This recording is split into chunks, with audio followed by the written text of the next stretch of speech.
With us, the journalist and pro-independence campaigner Ruth Wishart, the former advisor to the Scottish Conservatives Andy McKeever, and STV's Westminster correspondent Catherine Sampson. Welcome all. And Catherine, just to get some clarity to begin with, the First Minister, the leader of the Scottish Conservatives, all seeking clarity over more furlough money for Scotland. Have they got it tonight?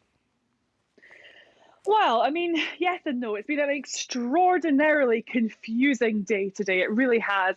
This afternoon, you saw Ian Blackford, other SNP MPs, the Liberal Democrat MP, all trying to get this answer out of the Prime Minister about whether the same level of support would be available to Scotland after the English restrictions potentially ease on December the 2nd. It was only when Douglas Ross rode in at the last minute that he appeared to answer that question. Some might say there was a bit of choreography in today. Perhaps, this had been something Douglas Ross was aware of throughout the afternoon. They were waiting for his moment there to shine. Now, his team will say this is a cast iron guarantee from the Prime Minister. They have secured this. It's the same level of support. But the eagle-eyed will notice the Prime Minister didn't mention 80% furlough. He didn't mention specifics. And certainly I think that is something Kate Forbes and the Scottish Government are going to be seeking now in writing from the Treasury before taking more decisions. And Ruth Wishart, the First Minister, the Prime Minister, has there been a lot of political posturing going on here? Well, obviously, but having said that, I mean, you can't really file Boris Johnson under my word is my bond. So I kind of think I'd like it in writing. I'd like it very much in writing. On the other hand, if Douglas Ross asked that question, he wasn't going to ask that question if he thought he was going to get dizzy. So he obviously had some inkling in advance of what Boris was going to say. Having said all of that, as I say, I'd like it in writing. I'd like it clarified. It was interesting tonight. I thought that although Boris Johnson said these things in the Commons and it all sounded fairly comforting, several of my colleagues made attempts afterwards to find out from both number 10 and number 11 if that was indeed what he meant, that the furlough scheme would be available to Scotland and indeed to Wales and Northern Ireland, regardless of the dates of their lockdown. And nobody seems to have got that guarantee out of either of the private offices. And Andy, was it, as Catherine and Ruth are suggesting there, was it a brave stance by the Scottish Conservative leader Douglas Ross, or was it stage managed? Look, I think there's probably a little bit of both in that answer, actually. I suspect that by the time... Oh, well, we have lost Andy for the moment. We'll come back to you on that point, Andy. But just picking up on the political posturing, and there may have been a lot of that today. Ruth, do you get a sense that the First Minister, she says she's following the science? Is she following the science, or is she following the money? Well, I mean, the money's an important part of everything, obviously, because she made it quite clear today in her lunchtime press conference that she was kind of between a rock and a hard place, in as much as she couldn't guarantee that she could keep the five-tiered approach going without going into lockdown if she got no cast iron guarantee that the furlough money would be available to her. So, as I said a moment ago, unless she gets that guarantee, and I hate to say that I wouldn't trust Boris as far as I could throw him, but I wouldn't trust Boris as far as I could throw him. And Catherine, what is because there is division even within the Conservative Party over this lockdown in England. What's the mood of the party generally at Westminster? Yeah, there is division in England. You have seen it was a difficult session all round, I think, for Boris Johnson this afternoon. Not just these questions that were coming from Scotland, from the devolved nations, but also from his Tory backbenchers. There are some who are very unhappy with the idea of putting England into a national lockdown. But then on the other side of the House, of course, you've got the Labour Party saying, look, we told you so. This should have happened sooner. You've delayed this. And as a result, we're all going to go into a much longer lockdown now that could be more potentially economically damaging. So, yeah, very difficult day for the Prime Minister all round, I think.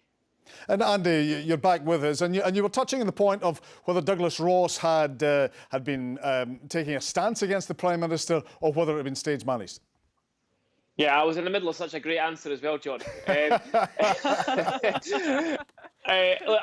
think, I don't know how much you caught, but I think there's a little bit of both in that. Douglas Ross has got a bit of a strategy at the moment, in my view, from what it looks like to me, of picking some fights with Westminster, because I think he knows that plays better in Scotland than simply towing the line. That, albeit, I think by the time it got to the Commons this afternoon, he probably knew what answer he was going to get. Douglas Ross is actually pretty strong at the moment, I think. With the election just round the corner, with independence polling looking like it is, I think he can ask for quite a lot from number 10 in the Treasury, and they don't have much choice but to say yes. So he's actually in a reasonably strong position from that respect. And Ruth, there's also the First Minister today was talking about a dilemma. We've got the 5-tier system in Scotland that started today, but she's now talking about potentially it'd be a national lockdown to access that furlough money. That's a political risk, is it not, to have one system and then very quickly change to something else? Would that be acceptable? Well, as you said a moment ago yourself, John, you can't really go into a lockdown at a time of your own choosing if you don't have a guarantee that the money's going to be available, the furlough money is going to be available. I mean, this has all been such a kind of messy business because, the Treasury only decided that there would be more furlough money available literally at midnight on the day that the furlough ended. Now, there's a whole stack of people, and I know some of them, I imagine you do too, who already had been made redundant because they knew the furlough, their companies knew the furlough was coming to an end October the 31st. So you've got a lot of confusion there. You had, if you remember, the Foreign Secretary saying on the Friday night, no, we're having no truck with a lockdown, we're sticking with the tiered system. And then on Saturday night, somewhat delayed, Boris Johnson said the opposite. So it's not just the First Minister who's confused, I think. And Andy, what's your view on that? Would that be an issue for the First Minister to have this detailed 5-tier system and then drop it, albeit for furlough money, for a national lockdown? I think it would, particularly in some areas. So I can imagine the Highlands and Islands, the 3 island councils and the Highland Council would be very cross about that. They've got Tier 1 created almost for them, because they have very few problems there. So my feeling is that she'll actually probably try to avoid going into national lockdown. If she moves effectively central Scotland, the central belt and surrounding areas into Tier 4, that's very similar to a lockdown anyway. And my gut instinct is that although Boris Johnson's provided her with some political cover by going into lockdown, and she would now not be criticised for doing so either, I think she'll quite enjoy the prospect of being able to say that Scotland didn't have to go into a second lockdown. And it will help her politically internally as well, because of the Highlands and Islands in particular. And Catherine, there's a wee bit of chronology. Sorry, I was just going to say in response to Andy, there's a bit of chronology here because, as we know, you don't find out whether a policy's worked or not in terms of tiered systems or lockdowns or anything else until 2 or 3 weeks after they come into play. So it would be quite tricky to go into a tiered system in Scotland on Monday and then change it 3 or 4 days later before you know the effect. And very briefly on the COVID issue, Catherine, is this sense of a 4-nation approach within the UK, is that done now? I don't know. I mean, certainly one thing that really just struck me today about furlough and just how long this is drawn out since Saturday's announcement is all through this, furlough has been pushed as something that shows the strength of the union by the Prime Minister, by the Conservative Party and so forth. And if you were trying to say, this is about 4 nations, we're all trying to help each other. They had a COBRA meeting this morning. They're talking about agreeing to rules for Christmas, which perhaps might seem encouraging, rules about travel, trying to get a 4 nations approach there. But, it seems like the furlough thing possibly could have been handled a bit better. And very, very briefly, very finally, from all 3 of you, we're marking the passing of Sir Sean Connery, and we'll just rattle through this if we can. Ruth, what was your favourite Sean Connery film?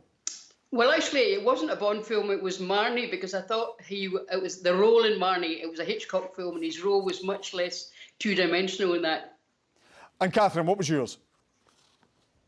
I like him as the dad in Indiana Jones. I think that's just simply because it reminds me so much of my childhood, perhaps.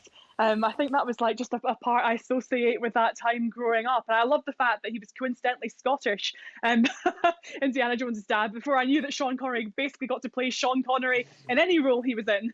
And Andy, very briefly and finally, what was yours?